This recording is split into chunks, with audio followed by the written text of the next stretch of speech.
Madam ഒന്ന് ആലോചിച്ച് നോക്കിയേ, യു കെയിൽ ഒരു തണുത്ത പ്രഭാതം, അപ്പാർട്ട്മെന്റിന്റെ ജനലിന്റെ അടുത്ത് നോക്കത്താ ദൂരത്ത് നല്ല തൂമഞ്ഞും കണ്ടുകൊണ്ട് ചൂട് ചായ ഊതി ഊതി കുടിക്കുന്ന മാഡം ഗുപ്തനും. അല്ല, മാഡത്തിന്റെ ഭാവി യു കെ ഹസ്ബൻഡ്. ആഹാ അന്തസ്. മാഡം ഇതൊന്ന് നോക്കിക്കേ, മാഡത്തിന് പറ്റിയ കുറച്ച് യു കെ പയ്യന്മാരെ ഞങ്ങൾ സെറ്റ് ആക്കിയിട്ടുണ്ട്. എങ്ങനെയുണ്ട്? കല്യാണം കഴിഞ്ഞാൽ യു കെയിൽ എവിടെ വേണമെങ്കിലും ട്രിപ്പ് പോവാലോ.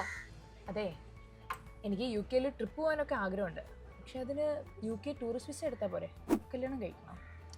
ഈ ടൂറിസ്റ്റ് വിസ ഒന്നും അത്ര ഈസി അല്ല മാഡം. അതൊക്കെ ഈസിയാണ് മാഡം. ഞാനേ U K tourist visa apply ചെയ്തിരിക്കുന്നത് ഗ്ലോബൽ വിസ ഓൺലൈൻ വഴിയാണ്. അവരുടെ എക്സ്പേർട്ട് ഗൈഡൻസ് ഉള്ളതുകൊണ്ട് തന്നെ എറർ ഫ്രീ ആയി ഡോക്യുമെന്റേഷൻ കംപ്ലീറ്റ് പ്രൊസീജിയറും എനിക്ക് തീർക്കാൻ കഴിഞ്ഞിട്ടുണ്ട്. അതുവഴി ഞാൻ യു കെയിലേക്ക് പറക്കും. ബെസ്റ്റ്. അതെ, അവർ ബെസ്റ്റാണ്. അതുകൊണ്ടല്ലേ ഫാസ്റ്റായി വിസ പ്രോസസ്സിംഗ് നടത്തി ഫാസ്റ്റായി അപ്രൂവൽ കിട്ടുന്നേ. പക്ഷെ മാഡം, ഈ യു കെ ടൂറിസ്റ്റ് വിസയൊക്കെ 6 മാസം വാലിഡിറ്റി അല്ലേ ഉള്ളൂ. കല്യാണം കഴിഞ്ഞാൽ എത്ര വർഷം വേണമെങ്കിലും യു കെയിൽ കറങ്ങി നടക്കാലോ. നോർമലി 6 മാസമാണ്. പക്ഷേ 2 വർഷത്തേക്കും 5 വർഷത്തേക്കും 10 വർഷത്തേക്കും വരെ U K tourist visa possible ആണ്. യു കെക്ക് ട്രിപ്പ് പോകാനേ ഇനി ഒന്നും ചെയ്യേണ്ട, ഗ്ലോബൽ വിസ ഓൺലൈനെ കോൺടാക്ട് ചെയ്താൽ മതി.